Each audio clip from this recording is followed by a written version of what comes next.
are certain horror films out there that defy categorization, the Lovecraftian deities of the genre that are so big and incomprehensible that calling them simple horror movies doesn't feel right at all, that take all the cliche trappings that we're used to and bring about something entirely unexpected instead.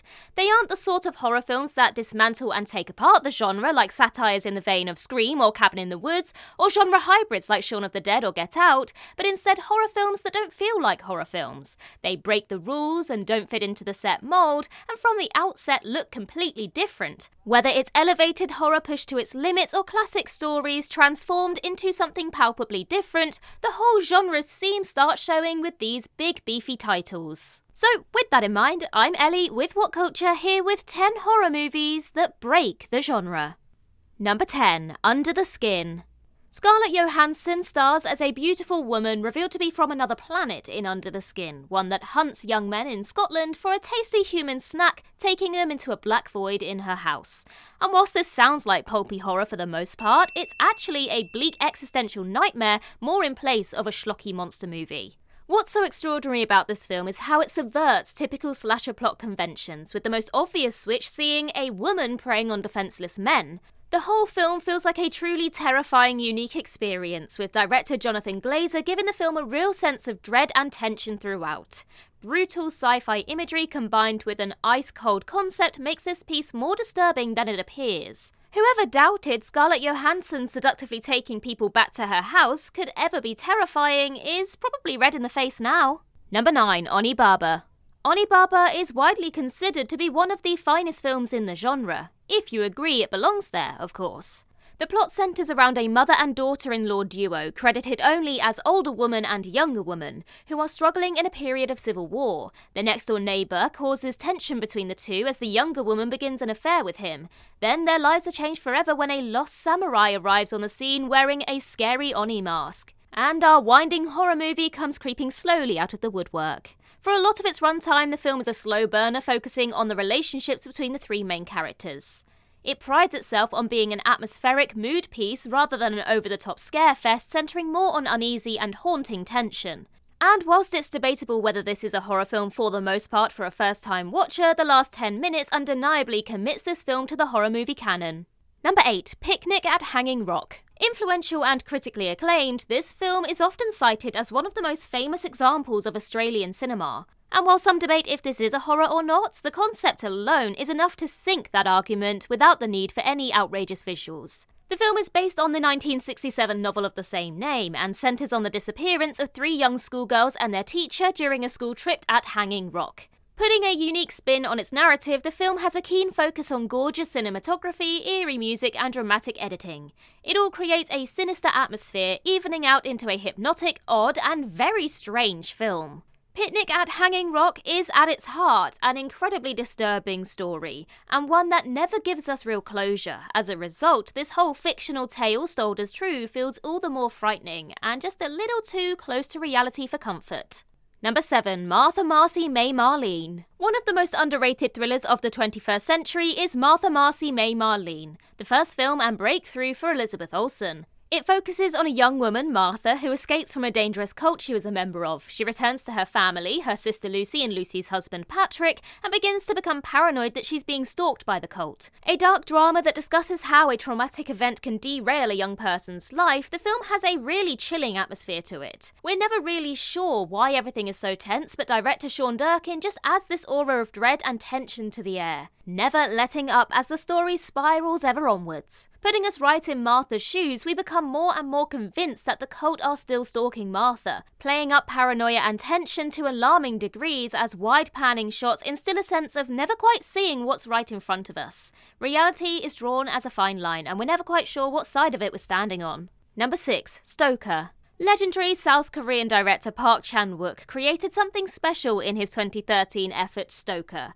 The film is complex, constantly shifting our perspectives and sympathies as it centres on the Stoker family, consisting of young woman India, India's bitter mother Evelyn, and Charlie, a mysterious man who arrives on the scene claiming to be a brother of India's recently deceased father.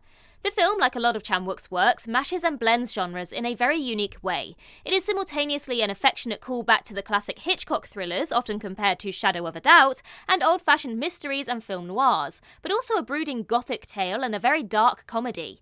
With some unexpected violence and a central trio of characters that often take unexpected turns in personality, Stoker is a surprisingly shocking experience that will undoubtedly keep you on your toes. Number 5. Annihilation. Alex Garland followed up the 2015 modern classic Ex Machina with another great science fiction fable in Annihilation. The novel adaptation centres on a group of scientists headed by Lena who bravely enter the Shimmer. This is a strangely beautiful and ever-expanding area that was created when an alien meteor hit the Earth. And soon the team are overwhelmed by disturbing, transforming plants and animals that threaten both their lives and their very sense of self. This is a film that draws you in thinking it will be a thrilling sci-fi adventure. However, it's actually a disturbing horror tale with a lot of gruesome but beautiful imagery.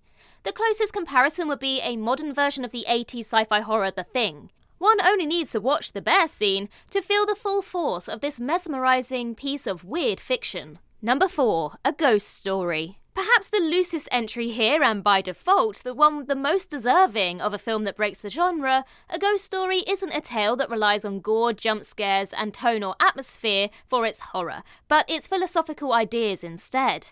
The film centres around a couple living a small but happy married life and are planning to move from their house. Suddenly, the husband, Casey Affleck, dies in an accident but comes back as a ghost covered in a stereotypical white sheet. As a ghost, he must see all of his surroundings but cannot do anything about it. He sees his wife move out of the house, a new family move in, and then begins to travel in time to the past and then the distant future. This is a story that prides itself on seeming intellectual, centering on the legacy someone will leave after their death and how ultimately they will be forgotten in the passage of time. A ghost story might not give you obvious chills, but it will definitely give you an existential crisis, and uses horror iconography to tell that story. And what's better horror than questioning your very sense of existence? Number 3. We need to talk about Kevin.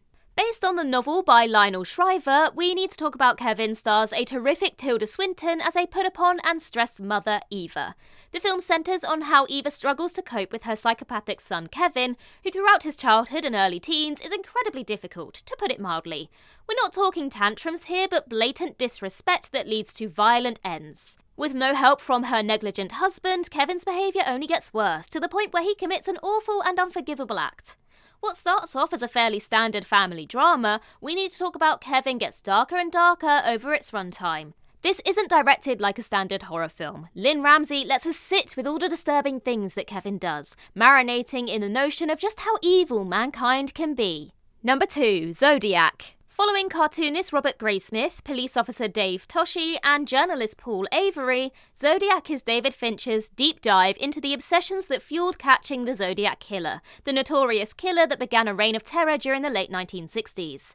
Whilst many consider the film a thriller over a horror, the fine line it walks between the two is enough to earn it a place here. This is a film that boasts some of the most terrifying scenes imaginable, utilising the horror of an all-too-real story to emphasise the tension in its twists and turns. In particular, Graysmith talking to Bob Vaughn in the basement is a moment that any straight horror movie would relish being a part of its narrative. From the cinematography and editing alone, this scene is truly chilling, and is probably scarier than most modern horror films in just this one segment alone. Number 1. Mulholland Drive. This David Lynch brain melter is set in Los Angeles and centres on a series of seemingly random storylines, including a down-on-his-luck film director Adam Kesher and the relationship between bright up-and-coming actress Betty Elms and her mysterious new friend, whom she calls Rita. Of course, this coming from Lynch, it's fair to say that this movie is a mysterious puzzle box that you don't really fully understand or unlock until you finish watching it. Like most of Lynch's works, it's beautiful, well-acted, and just plain weird. Of course. Although Mulholland Drive is ultimately a surreal mystery, it's also really damn scary. Lynch is an underrated master of horror, with many sequences proving quite how capable he is at creating lasting, traumatizing cinema. This is a movie that truly stays with anyone that watches it. And that concludes our list. Let us know your thoughts in the comments down below, and while you're there, don't forget to like and subscribe and tap that notification bell. Also, head over to Twitter and follow us there, and I can be found across various social medias just by searching Ellie Littlechild. I've been Ellie with What Culture. I hope you have a magical day, and I'll see you real soon.